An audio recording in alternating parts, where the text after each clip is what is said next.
Last வீடியோவில் நீங்கள் பார்த்துருப்பீங்க கொல்கத்தா டு சிலிகுரி வந்தது அப்படி என்ன மாதிரி ரூட் இருந்துச்சு, எவ்வளோ டிராஃபிக் அப்படிலாம் பார்த்தீங்க. இந்த வீடியோவில் என்ன பார்க்க போகிறீங்கன்னா ஃபுல்லும் வந்து சிலிகுரி டு அசாம் குவாஹாட்டி எப்படி போகிறது தான். நம்ம ஏன் இப்போ குவாஹாட்டி போகிறோம்னா நம்ம வந்து தவாங் பாஸ் வந்து இன்னும் வந்து வெயிட்டிங்கில் தான் இருக்குது. நம்ம அதனால் நாங்கள் டைரெக்டாக போய் தவாங்க போகிறதுக்குள்ள பாஸ் வந்து அங்கே டிஓ ஆஃபீஸ் வந்து அசாமில் இருக்குது. அங்கே போனால் டக்குன்னு வந்து அப்ரூவல் கிடச்சிரும், உடனே கொடுத்துருவாங்கன்னு சொன்னாங்க. ஸோ அந்த ஆஃபீஸை போய் பார்க்க தான் போயிட்டுருக்கோம். இந்த சிலிகுரின்னு சொல்கிற இந்த பர்டிகுலர் பிளேஸ் வந்து வெஸ்ட் பெங்காலில் ஒன் ஆஃப் த டிஸ்ட்ரிக், முக்கியமான டிஸ்ட்ரிக் தான். இந்த சிலிகுரியில் நீங்கள் ரூம் ஏதாச்சும் எடுத்திங்கன்னா உங்களுக்கு பெஸ்ட்டாக இருக்கும். ஏன்னா Siliguri is a central spot for Sikkim, Darjeeling, Assam, Meghalaya. எங்கே போகிறதா இருந்தாலும் சிலிகுரியிலேருந்து நீங்கள் அதை தாண்டி போகிற மாதிரி தான் இருக்கும்.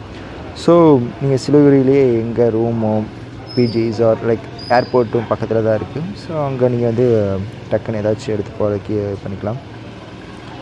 நாங்கள் இப்போதைக்கு ஒரு பிஜி தான் எடுத்துருக்கோம். ஏன்னா வீக் டேஸ் ஃபுல்லும் ஒர்க் ஃப்ரம் ஹோம் பண்ணிவிட்டு வீக்கெண்டில் மட்டும்தான் ட்ராவல் பண்ணுறோம். இந்த ஒரு பர்டிகுலர் வீக் மட்டும்தான் ஃபுல் டே ஆஃப், லைக் நாங்கள் ஃபுல் டே லீவ் எடுத்துருக்கனால இந்த பர்டிகுலர் வீக் வந்து தவாங்கோ இல்லாட்டி தவாங் கிடைக்கலன்னா மேகாலயா போகலாம் அப்படின்னு சொல்லி ஒரு வீக் ஃபுல்லாக அங்கே போயிருக்கலாம். அப்படி ஃபுல் ஸ்பேஸ் எக்ஸ்ப்ளோர் பண்ணலாம் அப்படின்னு தான் பிளான் பண்ணி வச்சுருக்கோம்.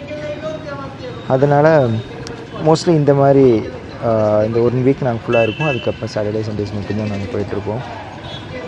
இப்போ நாங்கள் எடுத்துருக்கே சரியான ஒரு போல்டான டிசிஷன். ஏன்னா நாங்கள் வந்து வந்ததே காலையில் ஒரு 4 o'clock தான். அரௌண்ட் ஒரு 15 to 16 hours கண்டினியூஸ் ரைட் பண்ணிட்டு கடைசியில் காலையிலேருந்து இப்போ வரைக்கும் நல்ல ஒரு அளவுக்கு ரெஸ்ட் எடுத்துக்கோங்க. 12 hours கிட்ட ரெஸ்ட் எடுத்து திருப்பி இன்னும் ஒரு 12 to 13 hours கண்டினியூஸ் ரைட் போகலான்னு தான் இப்போ பிளான் பண்ணியிருக்காரு.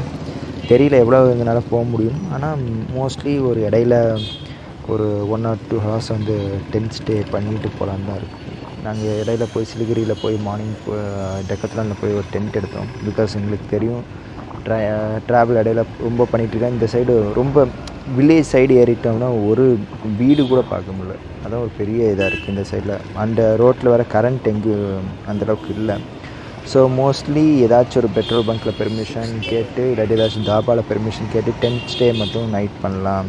அரௌண்ட் ஒரு 1 o'clockலேருந்து ஒரு 4 or 5 வரைக்கும் டென்ட் ஸ்டே பண்ணலாம் அப்படின்னு சொல்லி ஒரு பிளானில் தான் இருக்கும். அதுக்கேற்ற மாதிரி அதுக்குள்ளே எல்லா ப்ரிப்பரேஷனும் நாங்கள் ரெடி ஆகிட்டோம். சிலிகுரி நாங்கள் ஒரு சின்ன டிஸ்ட்ரிக்டாக இருக்கும் அப்படி தான் நினச்சோம். ஆனால் இங்கே பார்த்தா நாகர்கோவில் இல்லாட்டி ஏதாச்சும் சின்ன நம்ம ஊரில் இருக்க சின்ன சின்ன டிஸ்ட்ரிக்ஸ் எப்படி கூட்டமாக இருக்கும் அந்த அளவுக்கு தான் இது. நாங்கள் பார்த்ததுலேயே வெஸ்ட் பெங்கால் இந்த ஒரு டிஸ்ட்ரிக்டில் மட்டும்தான் ஃபுல் கொல்கத்தாவுக்கு அப்புறம் ரொம்ப பாப்புலேஷன் அதிகமாக இருக்குது, ப்ளஸ் வெஹிக்கிளும் அதிகமாக இருக்குது. அதோட முக்கியமான ஒரு விஷயம் வந்து கரண்ட் இருக்குது. கரண்ட்